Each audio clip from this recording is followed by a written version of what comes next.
In this week's edition of A Ray of Hope, testimonies and warnings about ganja and its side effects.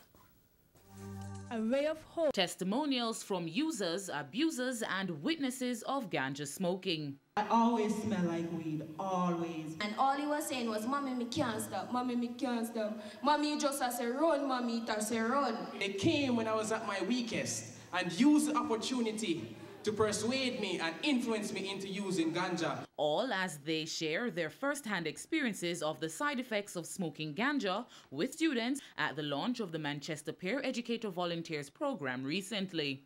The project, launched by the National Council on Drug Abuse, NCDA, under the theme Get High Grades, Not High Grade, aims at training youths in ganja education so they can make others aware, especially their peers. We are convinced that peer-to-peer education is the way to go.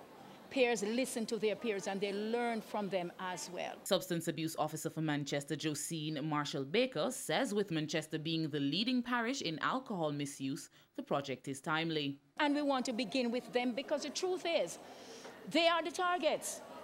Most of the ills of society targets our youth. And so we want to protect them. Indeed, they are our future. Mrs. Marshall-Baker says the age at which people start to abuse drugs is getting lower, some as young as 8 years. Andrea, who started at age 17, says smoking ganja made her miss out on a lot of opportunities. There was nothing else that could calm me down but the weed. And alongside with that, while I was there smoking weed, I stayed home for like about 3 years. No work, no school, no nothing. I was just home smoking. I never cared.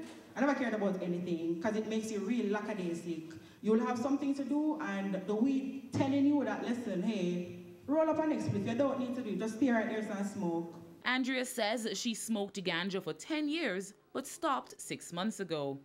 She has since enrolled in university and is putting her life back together. Guys, please, don't turn to the weed smoking. It is so hard to stop. And even when you stop, you'll still be thinking about it. And trust me, guys, it's really bad. This set of young people who will soon make up the labor force, they will be drug-free. And that's the kind of labor force that we want. That's the kind of parish that we want. That's the kind of Jamaica that we want. With A Ray of Hope, I'm Jeline Pearson. A Ray of Hope.